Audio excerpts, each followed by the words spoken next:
Yes, everybody, Russ on the West Ham Network. Hope you're safe and well. Happy Monday. Should make a bad name out of that.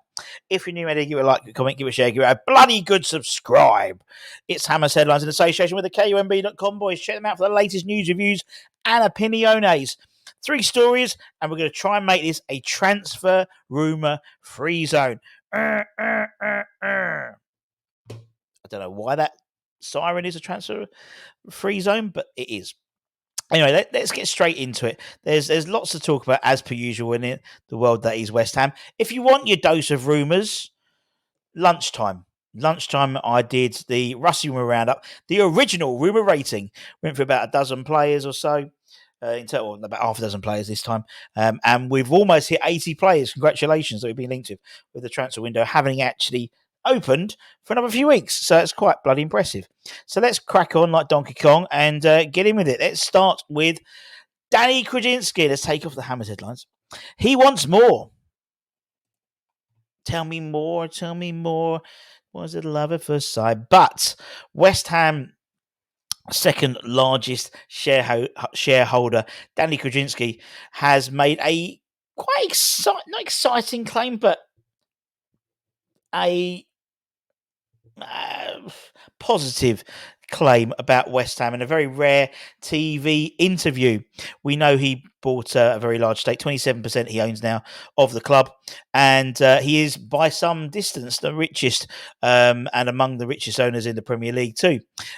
He's actually jumped up 14 places on the Sunday Times rich list from 47th to 33rd with a net worth of £6 billion.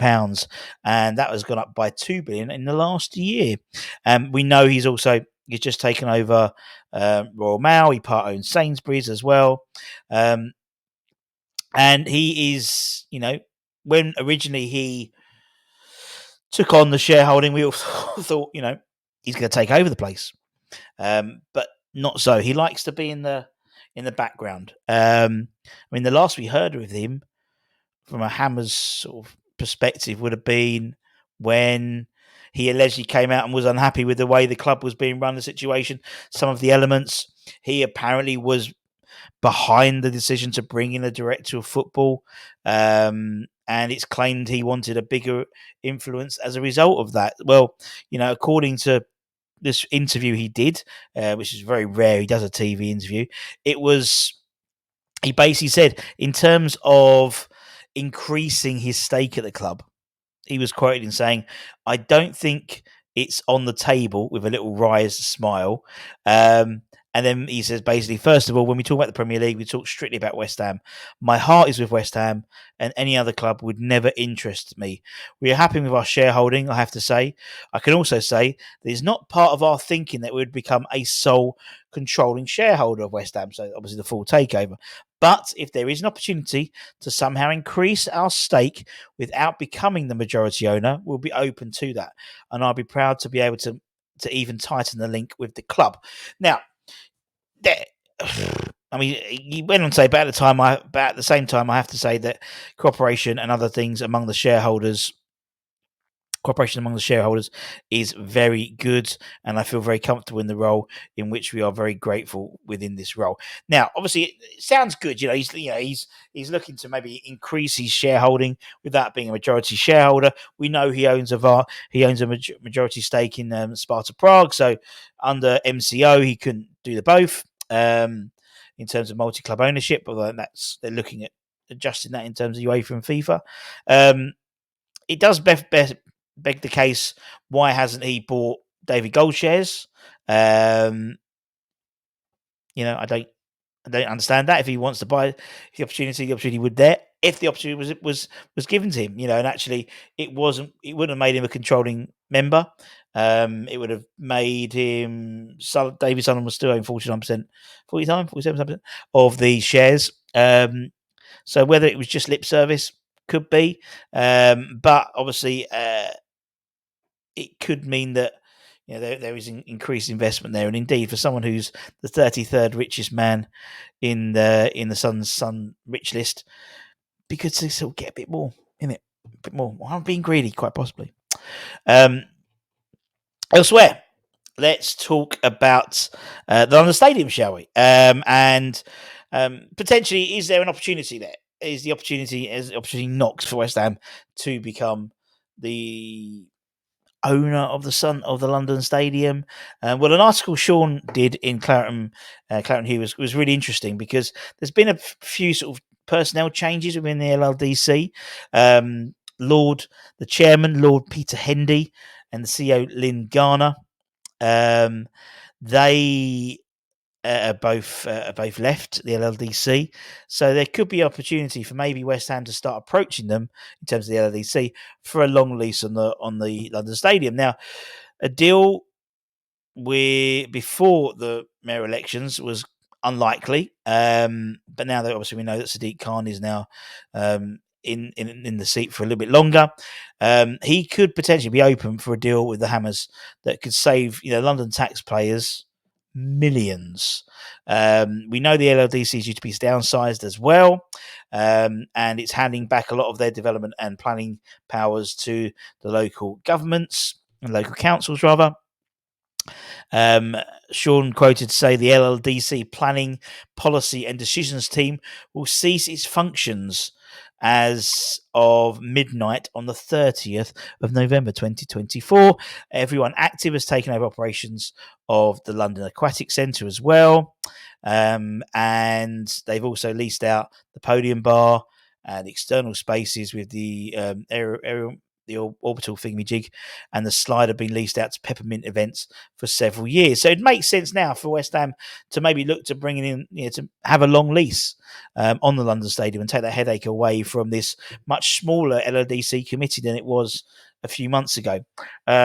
We've still got 88 years on our 99-year concessions agreement, which was signed back in 2013.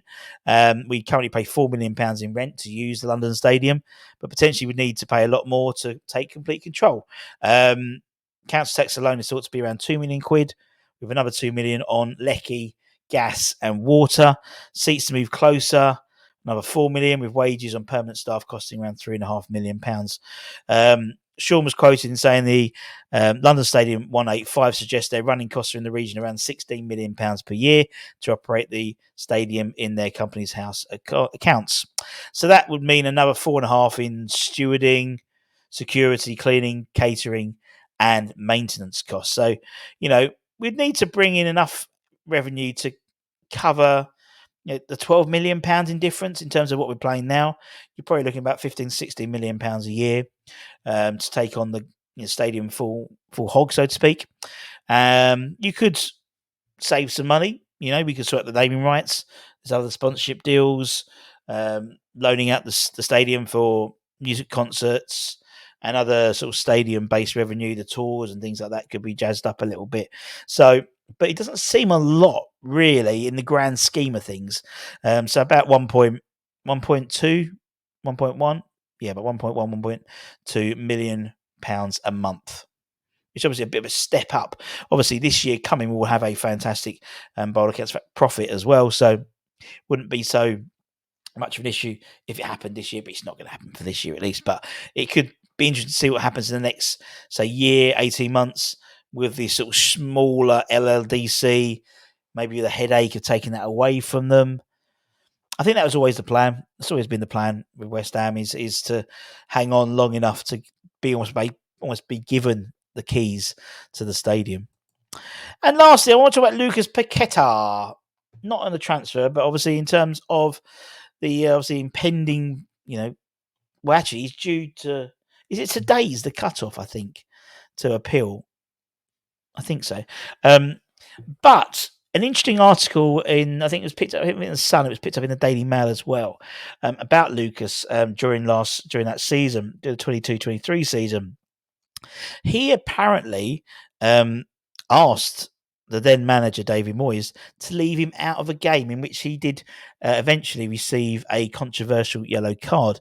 We know he's been charged by the FA for breaking betting rules, spot betting, with 4 specific yellow card incidents identified for suspicious betting patterns. The 26-year-old has denied all charges, issued a statement. He was surprised, upset.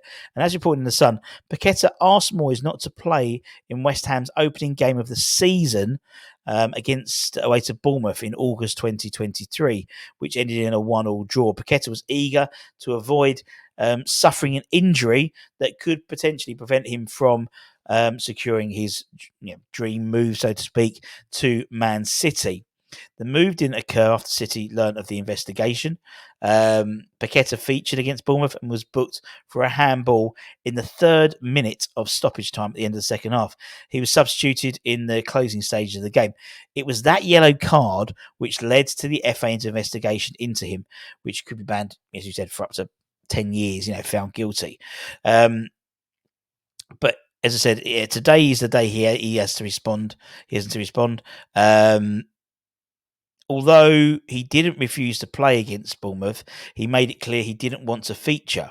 So report indicates that Paqueta eventually agreed to play after senior figures apparently at West Ham intervened, and Moyes had indicated he would look to substitute Paqueta earlier to minimise the chances of him being injured, but he remained on the pitch for the majority of the game. People are, obviously looking back at the game from the 70th minute onwards. Paqueta was seen frequently looking over at the bench, which suggested he wants to be substituted. Wagers on his yellow cards were placed from an island bearing his name 6,000 miles away, and he is currently still in the squad for the Copa America, for the Brazilian squad for Copa America. But what's interesting in that he was wanting to be not feature in this game, which inevitably was the game and the yellow card which broke the camel's back. Whether there was a period of time in between that something's been orchestrated, because if he didn't want to play, then they wouldn't have set all this up beforehand, potentially, in terms of the Paqueta Island betting, allegations and stuff like that. It's just interesting to see that there's always 2 sides to every story. But he said he has until today. I think it's 5 o'clock, so he's got an hour or so until he has to say whether he's appealing, which by the sounds of it, he will be. And that's it, my friends. As I said, keep an eye on the channel. Keep an eye also on kneeslikeMyBrad.com for the latest news, reviews, and opinions. If you like what we do, give us a like. If you're new around here, give us a subscribe as well. We are about 200 short of 25,000 subscribers, which would be an incredible achievement. So thank you all for your continued support. And take care. Stay safe. Stay warm. Stay humble. Keep the faith. And come on, you bloody irons.